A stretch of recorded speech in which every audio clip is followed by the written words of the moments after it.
Somebody pointed out to me recently that by focusing on what I don't want, namely religion, I'm attracting more of it into my life, which I agree would be a very unfortunate irony, if not for the fact that I'm focusing on what I do want, and that's freedom and lots of it.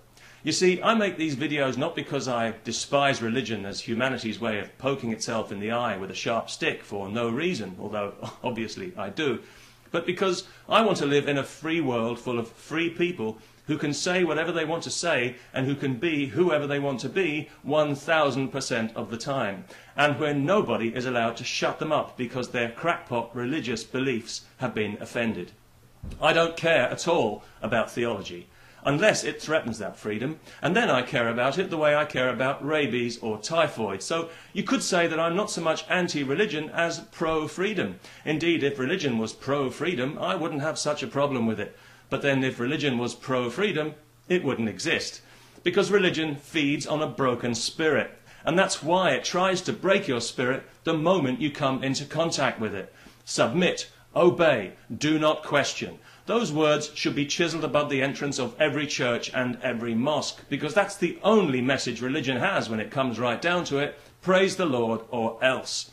The Pope spelled it out for American Catholics when he told them obedience to the doctrine of the Church is the foundation of your faith.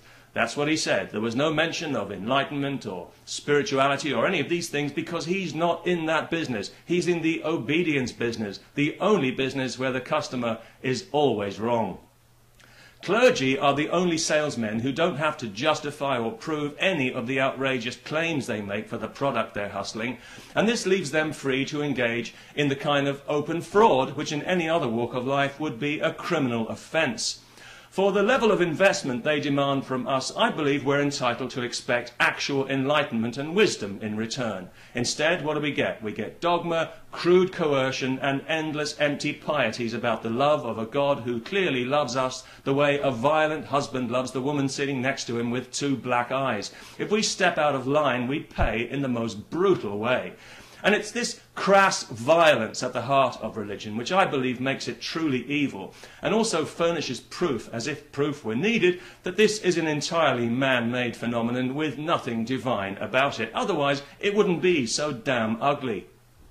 The God of the desert is transparently a false God. He's a puppet who speaks with the voice of ignorant men who are afraid of knowledge and afraid of freedom, and who therefore need desperately to control the thoughts of others for their own miserable survival. They need us to believe that we're less than we are, and to diminish ourselves in our own minds, to feel small, helpless, in need of salvation. So what do they tell us? They tell us that strength and virtue lie in submission. Yes, of course they do. With our faces in the dust, we are invincible. Isn't that right? And of course, we will live forever, either in eternal bliss or in eternal torment, but that's entirely up to us. Eternal bliss requires that you wear a straitjacket of blind faith, not permanently, just from now until you die, whereas living a joyful, humane, compassionate, but godless life will get you horribly tortured for all eternity. Fear is religion's currency of choice. It's the lowest of human emotions because it's the most crippling emotion, and this is why it's religion's currency of choice. It's pretty obvious when you think about it, but hey, don't strain yourselves. But actually, it's religion that has everything to fear because it depends on maintaining the illusion, maintaining the spell, and hoping that nobody manages to burst its artificial bubble of faith. And this is exactly why it wages such determined war on our basic freedoms of thought and speech. But it's losing this war because every day more and more of us are waking up to the damage that this nonsense is doing to our world. We can see our societies being twisted out of shape, being injected with false values that pander to bigotry and superstition, and we realized that this God of the desert has outstayed his welcome and become a liability, and quite frankly, he needs us a lot more than we need him, because we've moved on from the desert and we've discovered a few things about the world and the universe and our place in it, and we're no longer afraid of the thunder and lightning. Our world is no longer populated by demons and hobgoblins, and we no longer need to be led around by the nose for the benefit of clergy. And they know this, just as they know that their God's very existence depends entirely on our belief. Belief without evidence and belief that defies reason.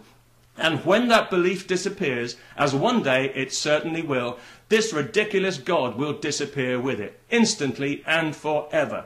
He won't be able to vent his wrath or visit retribution on anyone, because he won't exist. He'll evaporate quicker than common sense in a creation museum, and his vast army of controlling, parasitical clergy will find themselves briefly cartoon-like in mid-air before dropping like fleas into a bucket. That's what I'm looking forward to, and that's what I'm focused on, and it's why I make these videos, because I think we're better than this, and I know we've got the power to withdraw our belief and our consent and put a stop to this nonsense. All we need is the courage. Peace and freedom. Let's not forget the freedom.